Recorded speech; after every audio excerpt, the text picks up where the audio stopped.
जय श्री राम दोस्तों। आज कहानी है दानवीर महाराजा शिवी। बहुत ही रोचक प्रसंग है, तो चलिए कहानी शुरू करते हैं। पुरु वंश में जन्मे उसी नगर देश के राजा शिवी बड़े ही परोपकारी और धर्मात्मा थे। परम दानवीर राजा शिवी के द्वार से कोई भी खाली हाथ नहीं जाता था। प्राणियों के पति राजा शिवी का बड़ा स्नेह था।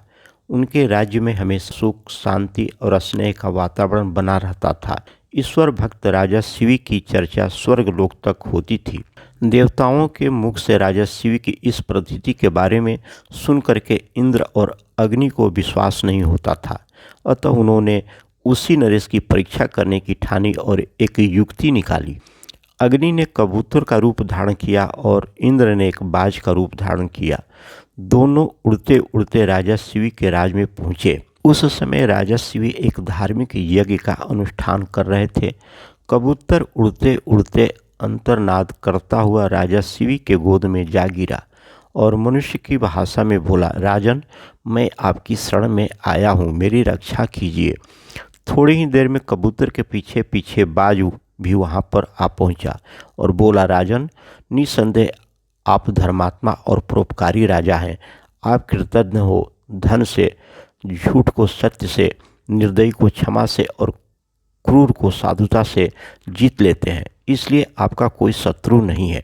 इसलिए आप अजात शत्रु नाम से प्रसिद्ध हैं। उपकार करने वाले को भी उपकार करते हैं। आप दोष खोजने वाले में भी गुण खोजते हैं। ऐसे महान होकर के आप यह क्या कर रहे हैं? मैं क्षुधा से व्याकुल होकर के भोजन की तलाश में भटक रहा था, तभी संयोग से मुझे यह पंछी मिला और आप इसे शरण दे रहे हैं। यह आप अधर्म कर रहे हैं। कृपा करके यह कबूतर मुझे दे दीजिए, यह मेरा भोजन है। इतने में कबूतर बोला, शरणार्थी की प्राण रक्षा करना आपका धर्म है, अतः आप इस बाज की बात कभी मत मानिए। यह दुष्ट बाज मुझे मार डालेगा। दोनों की बात सुनकर के राजा शिवी बाज से बोले, हे बाज, यह कबूतर तुम्हारे भय से भयभीत होकर के मेरी शरण में आया है, अतः यह मेरा शरणार्थी है। मैं अपनी शरण में आए हुए शरणार्थी का त्याग कैसे कर सकता हूँ?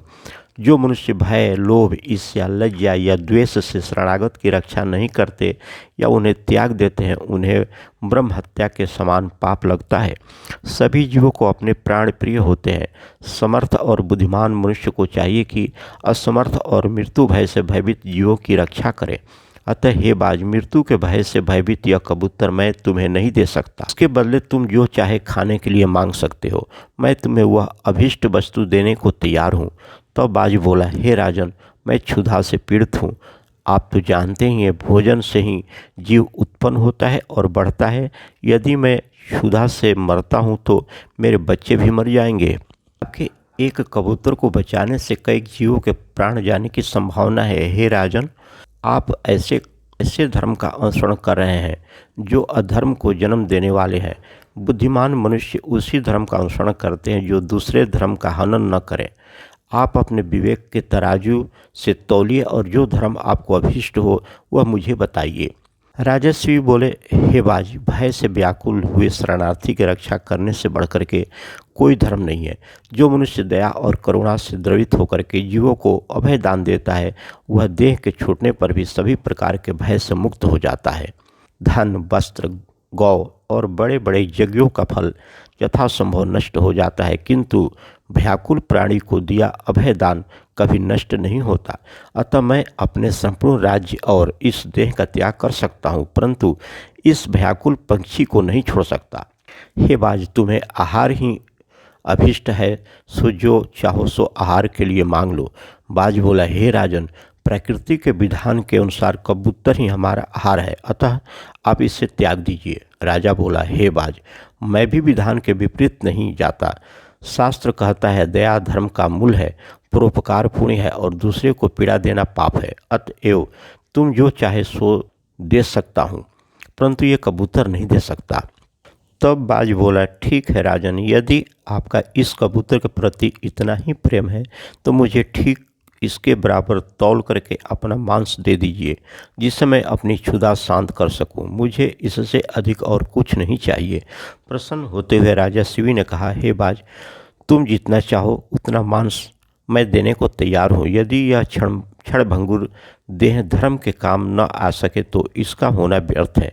यह करके राजा ने तराजू मंगवाए और उसके एक पलड़े में कबूतर को बैठा दिया और दूसरे पलड़े में वह अपना मांस काट करके रखने लगे। लेकिन कबूतर का पलड़ा जहाँ का तहाँ ही रहा।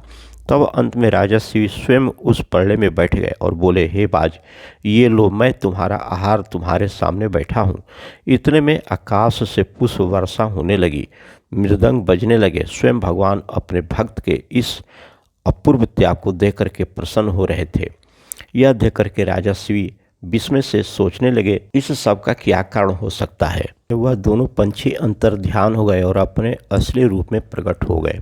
इंद्र ने कहा, हे राजन, आपके जैसा धर्म परायण और त्यागी मैंने कभी नहीं देखा। मैं इंद्र हूँ जो बाज बना था और ये अग्निदेव हैं जो कबूतर बने थे। हम दोनों तुम्हारे त्याग की परीक्षा लेने आए थे। हे राजन, ऐसे मनुष्य विरले ही होते हैं जो दूसरे के उपकार के लिए अपने प्राणों के भी मोह न करे। ऐसा मनुष्य उस लोक को जाता है जहाँ से फिर लौटना नहीं पड़ता है। अपना पेट पालने के लिए तो पशु भी जीते हैं, किंतु अभिनंदनीय तो वही मनुष्य है जो दूसरे के हित के लिए जीता है। इतना कहकर के इंद्र और अग्निदेव स्वर्ग को चले गए। राजा शिव ने अपना यज्ञ पूरा किया और कई वर्षों तक पृथ्वी पर राज भोगने के बाद परम पद को प्राप्त हुए। दोस्तों, अगर ये वीडियो आपको अच्छी लगी हो तो लाइक करें, कमेंट करें, सब्सक्राइब करें। जय श्री कृष्ण, राधे राधे, जय श्री राम, धन्यवाद।